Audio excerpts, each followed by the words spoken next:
Hello बच्चों, let's read this question and the question says that let S denote the sum of all the roots of the equation 27 into 16 raised to power x minus 30 into 36 raised to power x plus 8 into 81 raised to power x is equal to 0.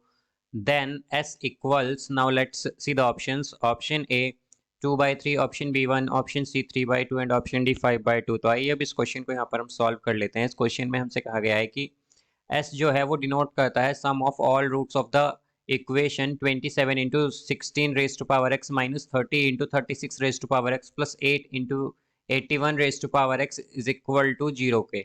तो हमें बताना है कि यहाँ पर S क्या होगा। तो यहाँ पर हम की कॉन्सेप्ट यूज करेंगे, कॉन्सेप्ट दैट डिवाइड गिवन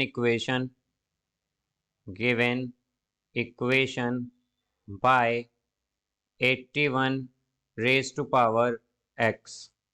तो हम क्या करेंगे, हमारे पास ये जो इक्वेशन गिवन है हम इसे डिवाइड कर देंगे 81 रेज टू पावर x से। तो क्या होगा, ये हो जाएगा 27 इंटू, अब यहाँ पर ये 16 रेज टू पावर x है और हम जानते हैं कि अगर हमारे पास a raise to power x by B raise to power x है तो ये इक्वल होता है हमारे पास a by B whole raise to power x के। तो यहाँ से हमारे पास क्या हो जाएगा, हम 81 रेज टू पावर x से डिवाइड करेंगे तो ये आ जाएगा 16 by 81 whole raise to power x minus 30 into 36 by 81 raise to power x, ये होगा यहाँ से।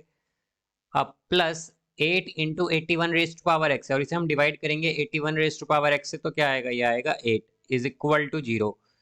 तो यहाँ से अब अगर हम देखें तो ये हो जाएगा 27 इंटू 16 बाई, तो 16 बाई 8 को हम क्या लिख सकते हैं, 16 बाई 8 को 81 को एक्चुअली 16 बाई 81 को हम लिख सकते हैं 4 बाई 9 का स्क्वायर। तो ये हो जाएगा 4 by 9 raise to power 2x minus 30 into, अब अगर हम इन्हें दोनों को 36 बाई 81 को सिंप्लीफाई करें तो ये दोनों 9 कॉमन आके कैंसिल होगा तो ये आ जाएगा 4 by 9 raise to power x plus 8 is equal to 0।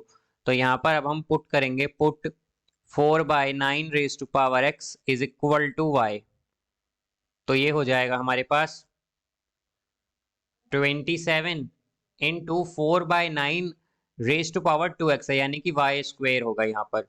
Then minus 30 into 4 by 9 raise to power x, तो ये आएगा माइनस 30y, फिर आएगा यहाँ से प्लस 8 इज इक्वल टू 0।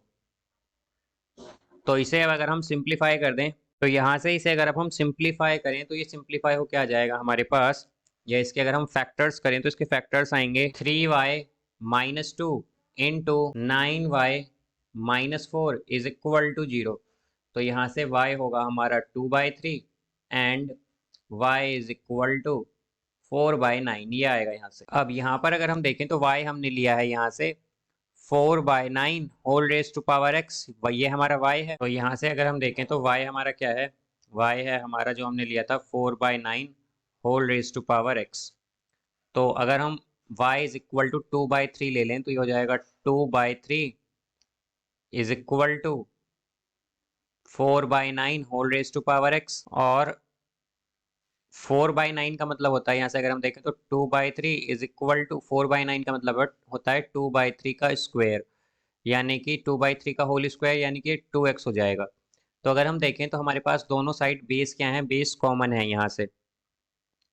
तो जैसा कि हम जानते हैं जब यहाँ पर बेस सेम है तो पावर क्या हो सकती है, कंपेयर हो सकती है अगर बेस सेम हो तो यहाँ से ये हो जाएगा हमारे पास 2x इज इक्वल टू 1, तो x की एक वैल्यू क्या आ गई यहाँ से 1 बाई 2 आ गई।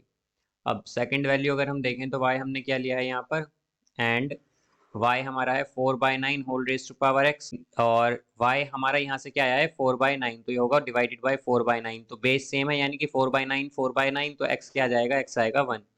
तो हमारा एक तो x आया है यहाँ पर 1 बाई 2 और एक x आया है 1, और हमसे क्या पूछा गया था कि हमें यहाँ पर रूट्स ऑफ द इक्वेशन जो s है वो डिनोट करता है sum of all roots of equation. तो यहाँ से हमें s बताना है। तो s यानी कि इनका हमारे पास जो रूट है इनका सम, तो सम क्या होगा यहाँ से, एक रूट है हमारा 1 और दूसरा रूट है 1 बाई 2, तो ये हो जाएगा यहाँ से 3 बाई 2। तो सम ऐसा आया है हमारा 3/2। तो इसका करेक्ट आंसर होगा ऑप्शन सी 3/2।